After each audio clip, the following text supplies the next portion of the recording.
ఎన్ని సంవత్సరాలు ఉంది అమరావతిలో కదా, మీరు ఎవరిని ఉద్దేశించి మాట్లాడుతున్నారు? అప్పట్లో జగన్ రెడ్డి గారికి మంత్రులుగా పనిచేసిన సకల శాఖ మంత్రులు, మిగతా మంత్రులంతా ఉంది అమరావతిలోనే కదా. అంటే మీరు వాళ్ళని ఉద్దేశించి మాట్లాడుతున్నారా? అమరావతికి భూములు ఇచ్చిన 29 గ్రామాలకు సంబంధించిన ప్రజల గురించి మాట్లాడుతున్నారా? ఎందుకు విద్వేషం? అమరావతి ఒక సామాజిక వర్గానికి చెందింది కాదు అన్న విషయం గమనించాలా. అమరావతికి భూములు ఇచ్చిన వాళ్ళల్లో ఎస్సీ ఎస్టీలకు సంబంధించిన రైతులు 32% ఉన్నారు. బీసీలకు సంబంధించిన రైతులు 14% ఉన్నారు. 20% రెడ్డి సామాజిక వర్గానికి చెందిన రైతులు ఉన్నారు. 18% కమ్మ కులానికి సంబంధించిన రైతులు ఉన్నారు. 9% కాపు కులానికి సంబంధించిన రైతులు ఉన్నారు. 3% ముస్లింకి సంబంధించిన రైతులు ఉన్నారు. ఓవరాల్గా అమరావతికి భూములు ఇచ్చిన రైతుల్లో 65% ఎస్సీ ఎస్టీ బీసీలు ఇంతమంది ఉంటే మీరు వీళ్ళని కించపరిచే విధంగా మాట్లాడటం కరెక్టేనా? వేసలు ఉండటం ఏంటి అసలు?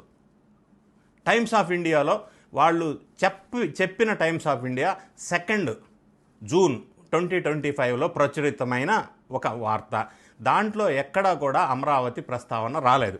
ఆ టైమ్స్ ఆఫ్ ఇండియాలో వీళ్ళు ఏదైతే రెఫర్ చేశారో అందులో ఇచ్చిన న్యూస్ ఆర్టికల్ ఏంటంటే, టోటల్గా కర్ణాటక ఈ ప్రాస్టిట్యూషన్ అంటే వేశ్యలో ఎక్కువగా కర్ణాటకలో ఉన్నారు. ఫస్ట్ ఇన్ ఇండియా అంటే 15% ఉన్నారు. సెకండ్ ఆంధ్రప్రదేశ్ 12% ఉన్నారు.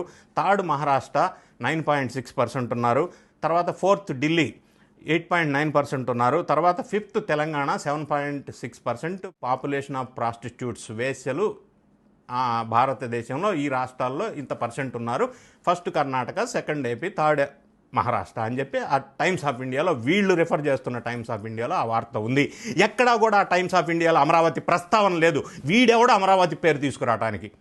వీడు ఇష్టం వచ్చినట్టు అమరావతిలో వేసులు ఉన్నారు, హెచ్ఐవి వ్యాధిగ్రస్తులు ఉన్నారంటారా? ఆంధ్రప్రదేశ్ రాష్ట్రంలోనే 120 ఎన్జిఓస్ పనిచేస్తూ ఉన్నాయి, స్వచ్ఛంద సంస్థలు హెచ్ఐవి గురించి. అమరావతిలో 150 స్వచ్ఛంద సంస్థలు పనిచేస్తాయి అని చెప్పడానికి ఎవిడెన్స్ ఏంటి? బేస్ ఏంది? Baseless allegation. ఇలా చెప్పటం వల్ల ఒక కుట్ర కోణం ఉంది. అది తెలియజేసే ప్రయత్నం కూడా మీకు చేస్తాను. ఇది ఇంకొక మాట మాట్లాడాడు దీంతో పాటుగా, దేవతల రాజధాని అని అనటం వల్ల దేవతలను అవమానించినట్టు అని ఈ కృష్ణరాజు అనే వ్యక్తిని టీవీ ఛానల్లో లైవ్ షోలో మాట్లాడాడు. ఎంత దారుణం అండి ఇది! అమరావతి రైతులు భూములు ఇచ్చిన రైతులను అవమానపరచటం కాదు, ఆంధ్రప్రదేశ్ రాష్ట్రంలో ప్రజలందరినీ అవమానపరచటం.